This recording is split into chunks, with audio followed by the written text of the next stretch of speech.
Good afternoon. I'm Leland Bluck. I'm the resident historian at the beautiful Berry Hill Resort and Conference Center. I thank you again for allowing us to become a part of your afternoon to share with you some of the sights and sounds of Berry Hill. On a previous occasion, we looked yesterday, I believe, or day before yesterday, on our last presentation, we looked at the front of the old mansion itself. Today we're at the rear of the mansion. And I also mentioned on a previous occasion that the building itself was brick, and a portion of it was stuccoed over, and the stucco was scored to look like a huge building block. The front was stuccoed over, and the two sides, the east and west side of the mansion was stuccoed over to look like a huge building block. But where we are today, we are at the rear of the mansion. And this portion of the mansion was not stuccoed over. We haven't been able to find any reasons why, except that it was the rear of the mansion, and somebody decided that it did not need to be stuccoed or whitewashed. So the original brick, as it was laid in the 1700s, 1800s, like they are now. The rear of the building is the original brick, as it was stuccoed over. And also, I haven't said anything about this wing. This wing was a part of the original construction. There were 5 separate rooms over here.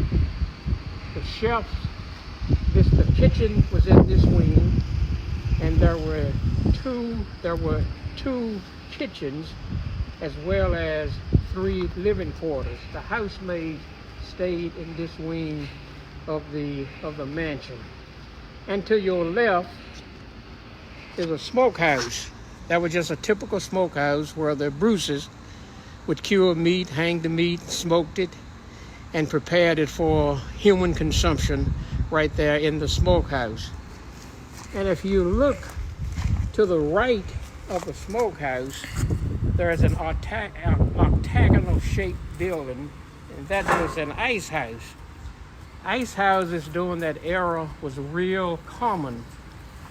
During the winter months, they would harvest ice off the rivers and streams and put it in the ice house, covered over with an insulation, and they would have good old iced tea during the dog days of August.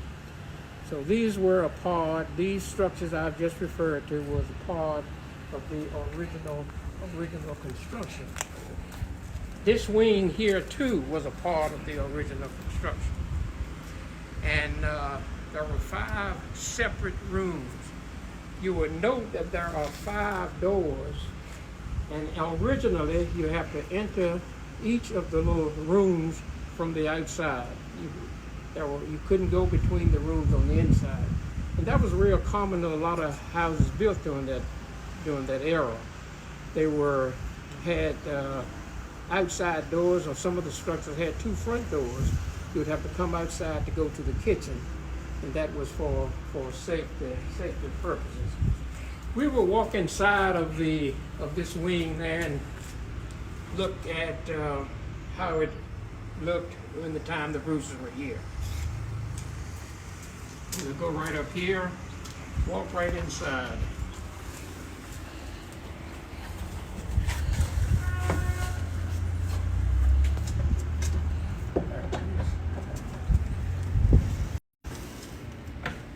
Come right on in, make yourself at home.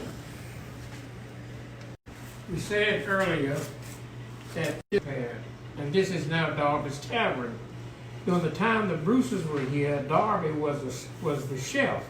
Darby was a slave, but he was the chef. And on one occasion, the Bruces went down and had a good meal. And when they got back to South Boston, got back to Halifax, they sent Darby down to Louisiana to learn Cajun cooking. And these are some of the pots that Darby used to prepare gumbo and jambalaya, and he was quite a cook, and he really did the fine cuisine.